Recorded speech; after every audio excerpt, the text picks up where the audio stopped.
Hey guys, this is Eric Young from CrashDiet, and you're watching Lokaos Rock Show.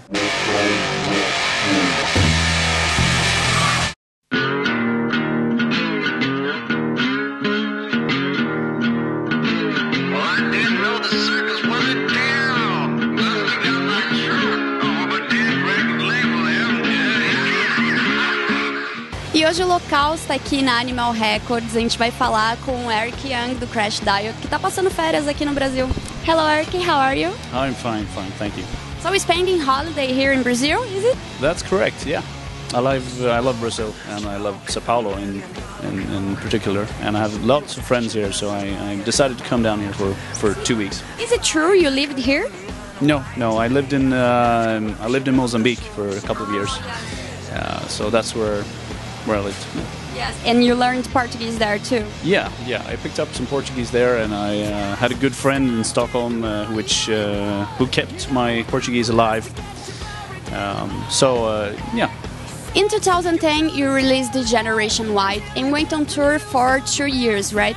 And you played in the same festival as Motley Crue, Michael Moore, Thin Lizzy, Manowar, and so many others. How did you feel play with these bands that you had grown up listening to?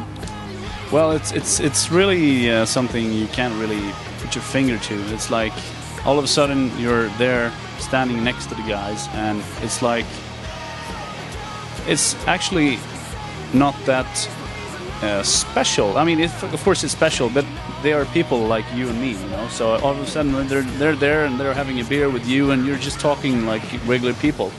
Of course, there are some exceptions, like they think they're larger than life, and you know. But I just you know, ignore those people. But most people are really nice. Like Michael Moore was a really cool guy. We toured with him like for a month, and he was just such a gentleman, and it was always like smelling really good. Like even if he went off stage, he was dripping with sweat. He would smell like a perfume store, you know. Just a really sweet guy, and he was like a balls, you know, bouncing around, and really sweet guy. And Motley Crue, I really didn't get to meet the guys from Motley Crue so much. Yeah, but it's of course special to play with all the guys that you've listened to when you were a small kid. But yeah, I feel lucky to be. Savage Playground is going to be released in January, right? What do you have to say about this album? This album is probably one of the most worked through albums that we've done so far.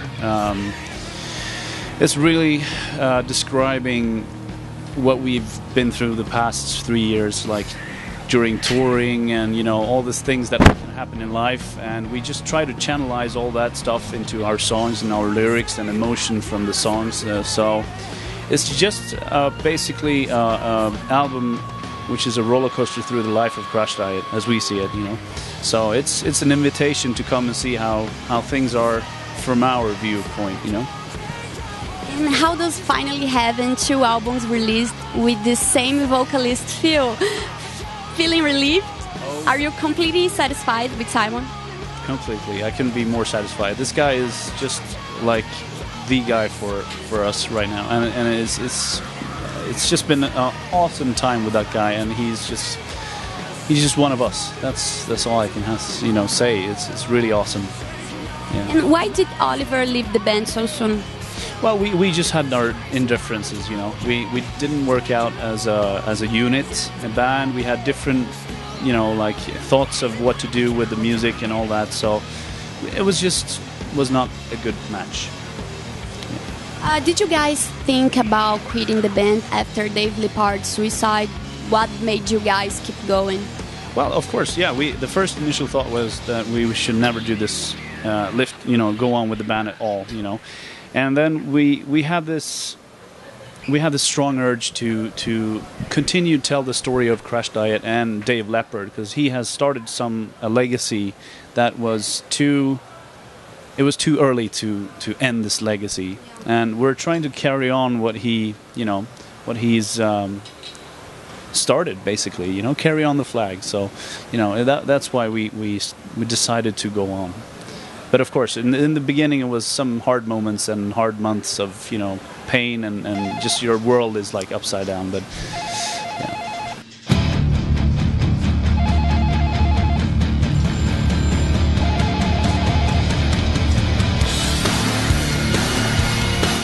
how do you see all this hard rock and sleaze scene growing up in Sweden last years?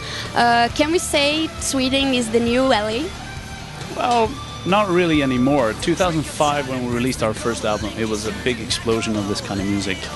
But nowadays, I would say, you know, like the LA scene from the 80s can be as much seen here as it can be in Sweden and Stockholm, and as it can be seen in actual LA. We were there playing like a couple of months ago, and it was a really hot scene there, I can tell you.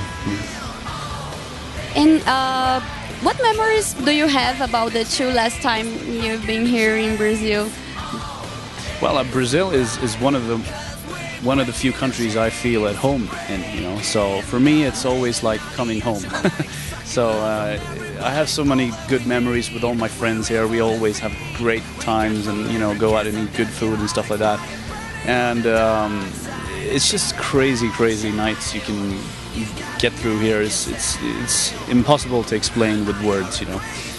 But the fans here are one of a kind. You know, it's still, as I say, my second home. So it's like meeting my whole family again, you know, of fans. So that's do you think about someday move to Brazil? Who knows? Yeah, maybe. Maybe buy an apartment here somewhere, or in a house by the beach.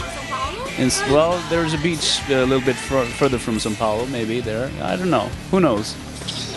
E eles vão tocar em março no Inferno, na festa Glam Nation. E agora eu vou pedir para ele convidar vocês para o show. So, can you invite your fans to your show? You can say it in English. Yeah, so we're playing here in Inferno, as she said, again. Please come and see our show, and we'll definitely give you something to think about in the future. Muito obrigado. Até logo. Thank you very much. It was a pleasure. Thank you. Valeu.